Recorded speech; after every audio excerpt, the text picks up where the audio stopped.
Assalamualaikum warahmatullahi wabarakatuh. Perkenalkan, nama saya Kumantur Rahimah. Di sini saya akan menjelaskan mengenai materi pembelajaran fikih kelas 10 semester ganjil mengenai konsep fikih dan sejarah perkembangannya. Langsung saja. Konsep fikih dan sejarah perkembangannya. Yang pertama adalah pengertian fikih. Menurut bahasa, fikih itu berasal dari kata faqiha yafqahu faqhan, yang berarti mengerti, faham akan sesuatu. Nah, dari sinilah ditarik perkataan fikih yang memberikan pengertian kepahaman dalam hukum syariat yang sangat dianjurkan oleh Allah dan Rasulnya. Sedangkan menurut fuqaha, fikih itu merupakan pengertian zani tentang hukum syariat yang berhubungan dengan tingkah laku manusia. Sedangkan definisi fikih menurut usul fikih atau ulama-ulama Hanafiyah itu diartikan sebagai ilmu yang menerangkan segala hak dan kewajiban berhubungan dengan amalan para mukallaf. Selanjutnya yaitu tentang hakikat fikih. Fikih itu suatu ilmu yang dimana di situ itu mempelajari tentang hukum-hukum syarak yang berkaitan dengan perbuatan dan ucapan seseorang yang diambil dari dalil-dalil yang jelas, yaitu berdasarkan Al-Quran dan As-Sunnah. Nah, objek kajian fikih di sini itu adalah perbuatan mukallaf ditinjau dari segi hukum syarak yang tetap baginya. Seorang fakih membahas tentang jual beli, mukallaf, sewa menyewa, penggadaian, perwakilan, sholat, puasa, haji, dan pembunuhan, tuduhan terhadap zina, pencurian, ikrar, dan wakaf yang dilakukan oleh mukallaf supaya ia mengerti tentang hukum syarak dalam segala perbuatan ini. Terus selanjutnya adalah tujuan fikih. Nah, tujuan dari fikih itu adalah menerapkan hukum-hukum syariat terhadap perbuatan dan ucapan manusia. Karena itu, ilmu fikih adalah tempat kembalinya seorang hakim dalam keputusannya, tempat kembalinya seorang mufti dalam fatwanya, dan tempat kembali seorang mukallaf untuk dapat mengetahui hukum-hukum syarak yang berkenaan dengan ucapan dan perbuatan yang muncul dari dirinya. Selanjutnya yang menjadi dasar dan pendorong bagi umat Islam untuk mempelajari fikih, yaitu yang pertama adalah untuk mencari kebiasaan faham dan pengertian dari agama Islam. Yang kedua, untuk mempelajari hukum-hukum Islam yang berhubungan dengan kehidupan manusia. Yang ketiga, hukum muslimin harus bertafakuh baik dalam bidang aqaid dan akhlak maupun dalam bidang dan muamalah. Nah, oleh karena itu, demikian sebagian kaum muslimin itu harus pergi menuntut ilmu pengetahuan agama Islam guna disampaikan pula keadaan saudara-saudaranya. Nah, setelah itu ruang lingkup apa saja sih yang ada di dalam ilmu fikih? Yang pertama ada ruang lingkup ibadah. Dalam bab ini dibicarakan dan dibahas masalah-masalah yang dapat dikelompokkan ke dalam kelompok persoalan seperti thaharah atau bersuci, ibadah atau sembahyang, syam atau puasa, zakat, haji, jinayah atau penyelenggaraan jenazah, jihad, perjuangan, nazar, udhiyah atau bisa disebut dengan kurban, zabihah atau penyembelihan, syahid perburuan, aqaid makanan dan minuman. Selanjutnya ada ahwalus syasyah. Dalam bab ini itu dibicarakan dan dibahas masalah-masalah yang dapat dikelompokkan ke dalam kelompok persoalan pribadi atau perorangan, kekeluargaan, harta warisan yang meliputi persoalan nikah, muasyayah atau bergaul, talak, fasa, zihar, idah, wasiat, juru, kitabah, nafkah. Ini semuanya itu yang dibahas mengenai dengan kekeluargaan, harta warisan, dan seperti pernikahan ya.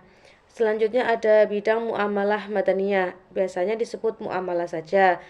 Dalam bab ini dibicarakan dan dibahas masalah-masalah yang dikelompokkan ke dalam kelompok persoalan harta kekayaan, harta milik, harta kebutuhan, cara mendapatkannya dan menggunakan yang meliputi masalah. Yang pertama ada buyu atau jual beli, ada hiyar, ada riba, sewa menyewa, hutang piutang, gadai, syuflah, tasyaruf, salam, hiwala, dan sebagainya. Selanjutnya yaitu ada bidang muamalah maliyah. Nah, kadang-kadang disebut baitul mal saja. Dalam bab ini dibicarakan dan dibahas masalah-masalah yang dapat dikelompokkan ke dalam kelompok persoalan harta kekayaan milik bersama, baik masyarakat kecil atau besar seperti negara atau perbendaharaan negara yang biasa disebut dengan baitul mal.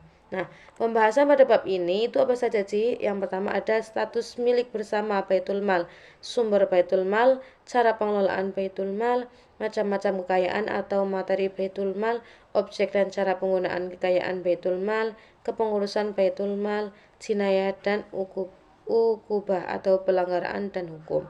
Nah, biasanya dalam kitab-kitab fikih ada yang menyebutkan jinayah saja.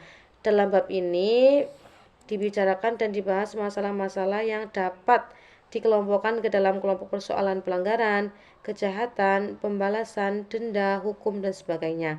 Nah, pembahasan ini meliputi pelanggaran, kejahatan, qisas atau pembalasan, diat atau denda, hukum pelanggaran dan kejahatan. Selanjutnya ada bidang murokoah atau mukasamah.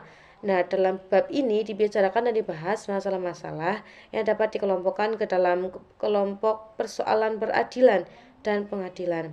Nah, apa saja sih? Yang pertama ada peradilan dan pendidikan. Terus ada hukum dan qadhi, ada gugatan, pembuktian dakwaan, saksi, sumpah dan lain-lainnya. Selanjutnya ada bidang ahkamud dusturiyah. Ini biasanya jarang banget kita dengar ya di bidang fikih. Nah, pada bab ini itu kita dibahas mengenai masalah-masalah yang dapat dikelompokkan ke dalam kelompok persoalan ketatanegaraan. Ada kepala negara dan waliul amri, syariat menjadi kepala negara dan waliul amri, ada hak dan kewajiban sebagai waliul amri, ada hak dan kewajiban rakyat, musyawarah dan demokratis dan sebagainya. Nanti bisa dibaca sendiri ya di PPT. Selanjutnya ada bidang ahkamud dauliyah atau hukum internasional. Nah, dalam bab ini biasanya itu dibicarakan dan dibahas masalah-masalah yang dapat dikelompokkan ke dalam kelompok masalah hubungan internasional. Apa saja sih? Pada bab ini meliputi satu, ada hubungan antar negara, ada ketentuan untuk orang dan damai. Terus ada penyerbuan, ada masalah tawanan, upeti, pajak rampasan, ada perlindungan dan sebagainya. Nah, selanjutnya itu ada sejarah perkembangan ilmu fikih. Sejarah ilmu fikih itu memiliki sejarah yang panjang. Dr. Abdul Wahab Khalaf, beliau wafat pada tahun 1956 Masehi, membagi periodisasi perkembangan fikih dalam 3 bab. Yang pertama ada periode pertama saat Nabi Muhammad SAW masih hidup. Nah, periode kedua pada masa sahabat dan Nabi sudah tiada. Dan periode ketiga itu pada masa tabi'in. Pada masa tabi'in ini ada tiap-tiap periode yang memiliki dinamika jurisprudensi masing-masing. Periode yang pertama ini adalah pada masa Nabi Muhammad SAW masih hidup. Nah, pada dasarnya hukum atas suatu perbuatan sudah terbentuk sejak zaman Rasulullah. Sejak pertama kali Islam itu hadir, karena Islam sendiri itu sejak awal sudah bermuatan akidah, akhlak, dan hukum atas perbuatan manusia. Nah, pada periode ini Rasulullah yang menjadi satu-satunya rujukan fatwa umat Islam. Hukum-hukum fikih saat itu terdiri dari hukum Allah dan Rasulnya dengan acuan Al-Quran dan As-Sunnah. Jadi semuanya pas masa Nabi Muhammad itu segala perbuatan yang melanggar ataupun segala persoalan-persoalan yang ada pada negara itu semua langsung ditanyakan kepada Rasulullah. Karena beliau yang mengetahui tentang segalanya, segala yang harus diselesaikan. Misalnya ada permasalahan ini. Jadi kalau misalnya nggak ditanyakan ke Rasulullah, nanti nanti orang yang melakukan kesalahan itu tidak tahu harus melakukan apa lagi, kayak melakukan misalnya saksinya itu apa. Jadi para sahabat-sahabat ini langsung ditanyakan kepada Rasulullah. Nah, pada periode kedua ini ada periode masa sahabatnya Rasulullah. Di sini Rasulullah itu sudah tidak ada. Nah, jadi tidak mungkin terjadi selisih pendapat hukum saat itu karena memang hanya ada satu pemegang otoritas hukum yaitu Rasulullah. Ini pada masa yang Rasulullah. Terus pada periode kedua itu masa sahabat Nabi. Rasulullah itu sudah tidak ada. Bagaimanapun problematika sosial akan terus berkembang dan tentu hukum Islam tidak bisa lepas dari hal ini.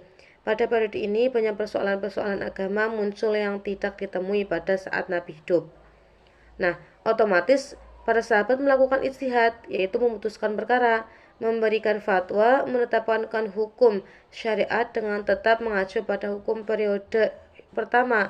sehingga produk hukum pada saat itu terdiri dari hukum Allah dan Rasul-Nya, serta fatwa sahabat dan keputusannya yang bersumber dari Al-Quran, As-Sunnah, dan ijtihad sahabat. Nah, pada periode ini juga belum ada kodifikasi fikih secara khusus. Kita lanjutkan pada periode ketiga, yaitu periode tabi'in ya, pada para imam dan para imam mujtahid. Pada periode ketiga ini yaitu periode tabi'i dan para imam mujtahid atau abad kedua dan ketiga Hijriah. Pada periode ini bukan hanya periodisasi yang menjadi faktor perkembangan hukum fikih semakin kompleks, tetapi juga karena semakin luasnya kekuasaan Islam dan banyaknya pemeluk Islam dari penjuru dunia dengan pluralitas sosiokultur dan geografis. Tentu masalah yang dihadapi umat muslim, terutama pada imam mujtahid, itu lebih serius. Pada akhirnya semua itu mendorong para imam mujtahid untuk memperluas medan ijtihad dan menetapkan hukum syara atas semua peristiwa jurisprudensi Islam serta membuka bahasan dan pandangan baru bagi mereka. Nah, ketetapan hukum pada para periode sebelumnya tetap menjadi acuan periode ini. Pada periode ketiga ini, hukum-hukum fikih terdiri dari hukum Allah dan Rasul-Nya, fatwa dan keputusan para sahabat, fatwa imam mujtahid, dan hasil ijtihad mereka yang bersumber dari Al-Quran, hadis, ijtihad para sahabat, dan ijtihad pada para imam mujtahid. Nah, itu tadi penjelasan mengenai konsep fikih secara perkembangannya yang saya ambil dari materi kelas 10 pada semester pertama. Nanti bisa dibaca kembali pada PPT ini, nanti saya bisa share. Terus nanti kalau misalnya ada pertanyaan bisa langsung saja tuliskan di kolom komentar. Cukup sekian penjelasan dari saya, dan apabila ada tutur kata yang salah baik dalam mengucapkan atau memberikan penjelasan, mohon dimaafkan. Wabillahi taufiq wal hidayah. Wassalamualaikum warahmatullahi wabarakatuh. See you next time teman-teman.